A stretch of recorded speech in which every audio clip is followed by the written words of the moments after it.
l'Esprit lui a dit, l'Éternel lui a dit, va à Sarepta, il y a une feuve qui va t'attendre là-bas. Comment Dieu, pendant la période de crise, peut envoyer son serviteur voir une femme qui elle-même est veuve et qui n'a presque rien, pas de soutien. C'est l'Esprit. Et quand il arrive là-bas, l'Esprit s'est saisi également de la femme. Une femme qui est en contact, qui se laisse diriger par le Saint-Esprit.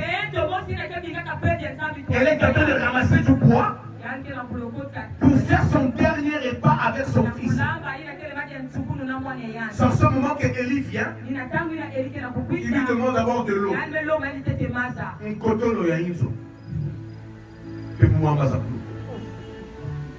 Alléluia. Alléluia. La femme va prendre les dernières gouttes et prendre à Élie. On ne peut pas se passer. Il nous dit,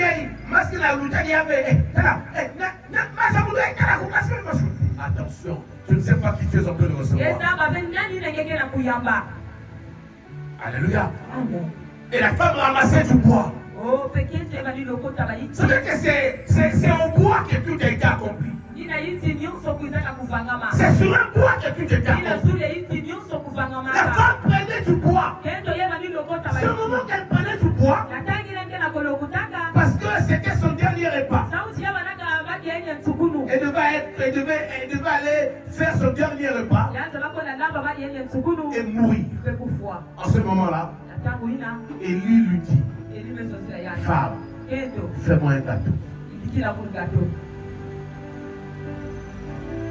Et la femme, conduite par le Saint-Esprit, va dire à Élie, écoutez sa réponse. Ton Dieu est vivant. Parce que je t'apprends une chose.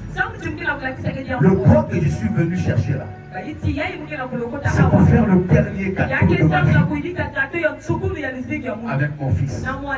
Nous allons manger ce gâteau. Après nous allons attendre la mort. La Bible dit, celui qui prend sa croix pour moi, celui qui perdra sa vie pour moi, la retrouvera. Celui qui perd sa vie pour l'évangile retrouvera sa vie. Parce que celui en qui tu t'abandonnes, il est la résurrection et il est la vie. Alléluia. La femme au pays fit un gâteau à Élie. Au moment où le gâteau d'Élie était prêt, et qu'elle en donna à Élie, la loi de la multiplication s'est déclenchée. Derrière elle, là où il y avait l'huile et la farine, les pots, les récipients étaient remplis. Je reviens. Ils étaient à Antioche. Antioche est l'une des premières églises missionnaires. Là où, en dehors de l'église de Jérusalem, les gens sont partis en mission par persécution. Les gens sont partis de Jérusalem à cause de la persécution. Alléluia. Mais Antioche, c'est là que le Saint-Esprit va dire, mettez-moi à part Barnabas et Paul et Saul pour la mission que j'avais préparée. Alléluia. Alléluia. La suite, pourquoi? Alors, après avoir jeûné, prier et imposer les mains sur eux, et ils les laissèrent partir sous l'instruction du Saint-Esprit. Parce qu'on vous a enseigné que le Saint-Esprit est une puissance. La puissance ne parle pas. Le Saint-Esprit est une personne qui vit. Tu peux t'asseoir. Et la suite du chapitre 16 dit quoi? Ayant été empêchés par le Saint-Esprit. Ayant été empêchés par le Saint-Esprit. D'annoncer la parole dans l'Asie. D'annoncer la parole dans l'Asie. Il a dit allez partout. Mais écoutez, allez partout. C'est sous l'instruction et la conduite du Saint-Esprit. C'est pas parce qu'on a dit allez partout qu'il faut aller partout. Il y a des endroits que Dieu ne veut pas que tu ailles. Il va envoyer ta soeur ou ton frère en Christ. Le problème avec nous, nous faisons beaucoup de choses qui ne sont pas mauvaises. Mais le Saint-Esprit n'est pas dedans.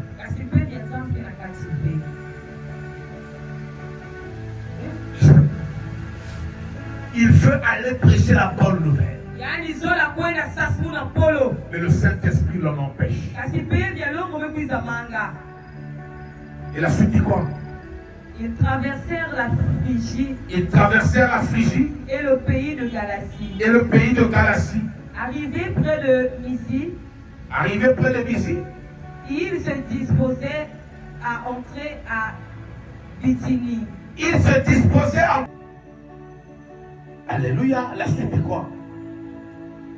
Ils franchirent alors la Mysie et descendirent à Troas.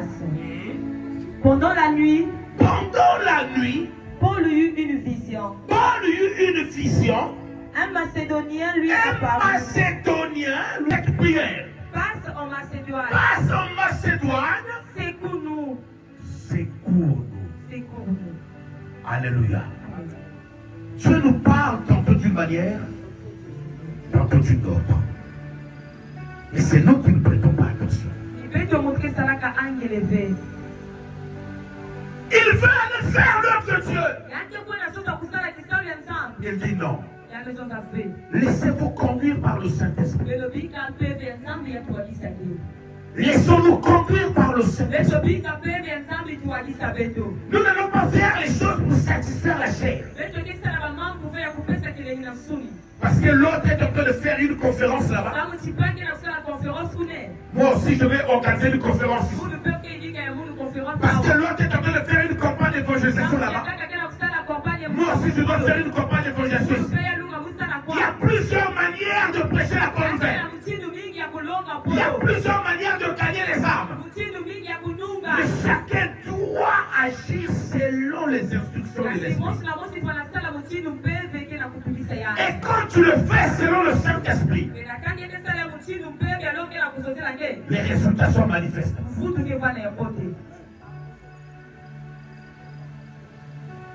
Je ne regarde pas ça là. On va payer, on va me bouiller à côté. Il y a la marché qui nous a là. Non, vous ne payez. Vous savez qu'on va payer. Cuba. Viens. Et même les chrétiens se laissent embobiner par ce genre de projet.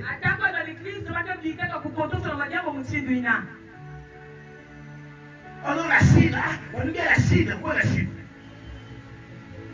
Quoi? Le Mali. Quoi la Chine? La Fangé, l'Andios, ça n'y a pas de Mali.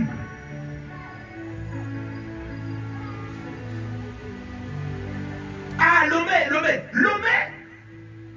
Est-ce que c'est le Saint-Esprit qui t'a demandé d'aller à Lomé?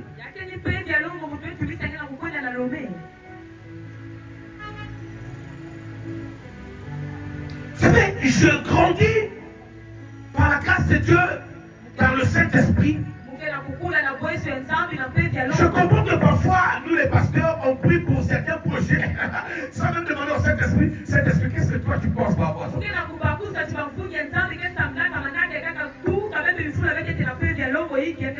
Mais comme on a dit, il faut pas prier pour eux. Parfois, tu n'es pas là-bas. C'est pas là-bas que le Saint-Esprit. C'est pas là-bas que Dieu t'attend.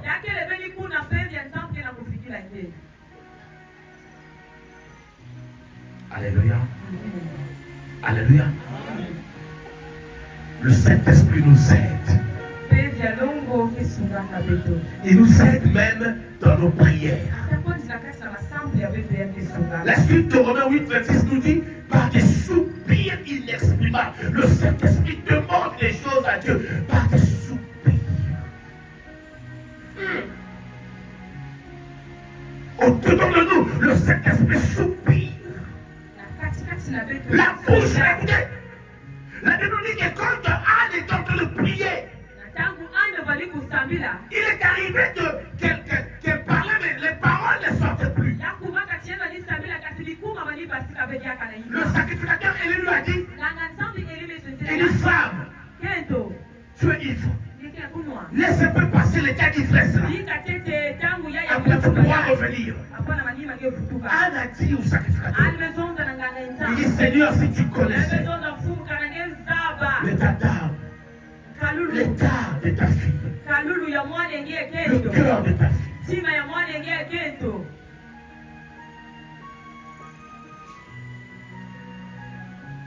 Dieu écoute les larmes, les larmes. Les larmes parlent également. Est-ce que vous savez que les larmes parlent? Il y a des moments où tu es en train de prier, tu n'as plus les paroles. Le Saint-Esprit parle et tes larmes parlent.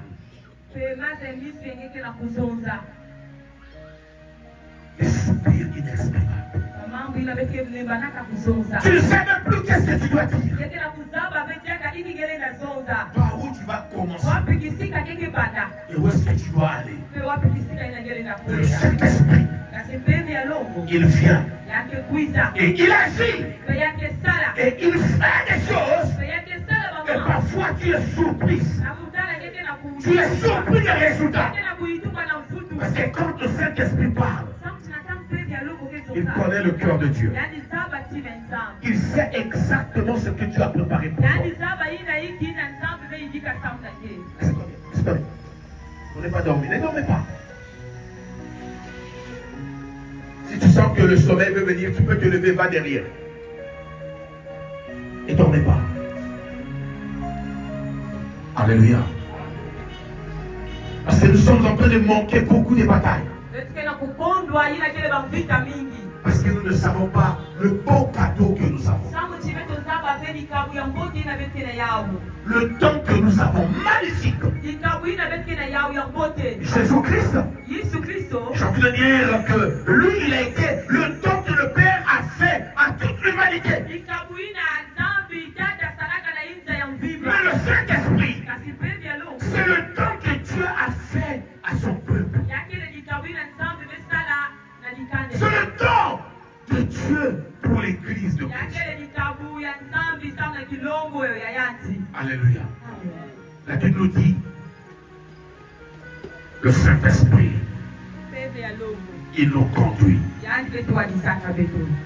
Marchez selon l'Esprit. Prenons Galates chapitre 5.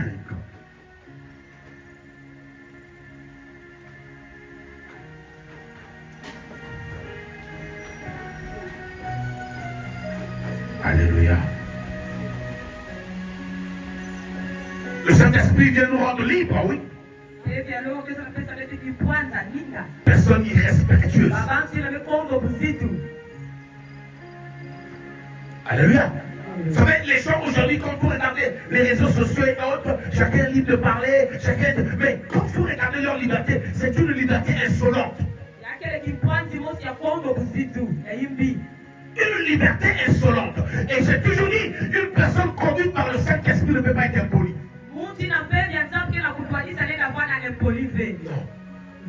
Non.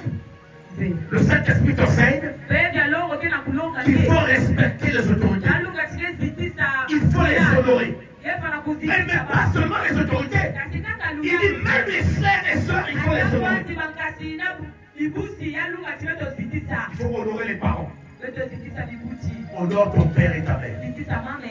Vous devez honorer également ceux qui vous conduisent. Alléluia. Le Saint-Esprit nous enseigne ça. Le respect. Non, c'est pas possible. Remplis le Saint-Esprit impoli.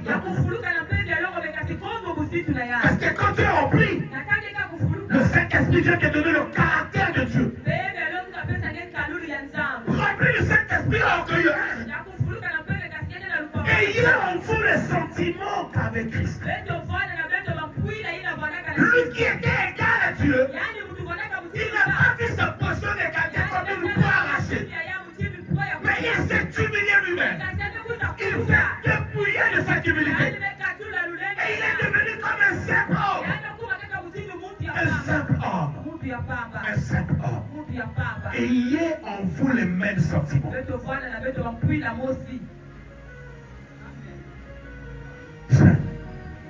Mais nous voulons remporter des batailles. Mais regardez la suite.